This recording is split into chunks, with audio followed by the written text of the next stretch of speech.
రెండవ జయంతి ప్రపంచవ్యాప్తంగా ఉన్న ప్రతి తెలుగువాడు కూడా ఆ మహానుభావుడిని తలుచుకుంటా ఉన్నారు. ఆయన స్ఫూర్తిని తీసుకుంటా ఉన్నారు. ఆయన అడుగుజాడల్లో ముందుకెళ్తా ఉన్నారు.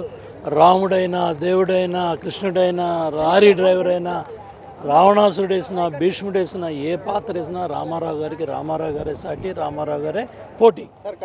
ఆ విధంగా మహానుభావుడు పండగ, మహానాడు తెలుగు జాతి పండగ ఈరోజు ఈ గడ్డ మీద జరగాలనేది ప్రతి కార్యకర్త నాయకుడు దశాబ్దాలుగా కోరుకుంటున్నారు. లోకేష్ బాబు, చంద్రబాబు నాయుడు గారు ఈ అవకాశం ఈ ప్రాంతానికి ఇచ్చారు. కార్యకర్తలు లక్షలాది మంది తరలిస్తూ ఉన్నారు. నిన్న లక్షల్లో వచ్చారు. ఈరోజు కూడా పెద్ద ఎత్తున వస్తున్నారు.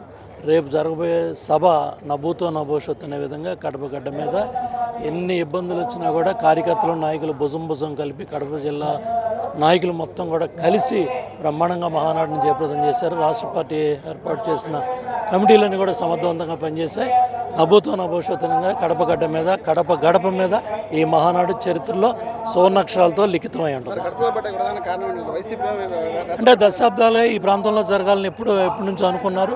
ఇన్నాళ్ళకి 124 సీట్లతో కూటమి అధికారంలోకి వచ్చి విజయోత్సవంతో కార్యకర్తల నాయకులు ఈ కార్యక్రమాన్ని జయప్రదం చేస్తున్నారు. రైతుల గురించి మాట్లాడే నైతికత నీకు లేదు. ఇవాళ పోలవరాన్ని నాశనం చేసాం, కృష్ణానదిని పులివెందులు తీసుకొచ్చాం, కుప్పానికి తీసుకెళ్తున్నాం. అట్లాగే రేపు పోలవరం ఏదైతే బనకచర్ల లింకు ద్వారా గోదావరి జలాలు ఈ ప్రాంతానికి రాబోతున్నాయి. నీ పార్టీకి నీకు చరిత్ర ఉండదో, అడ్రస్ ఉండదో, నువ్వు ఎంత తక్కువ మాట్లాడితే అంత మంచిది.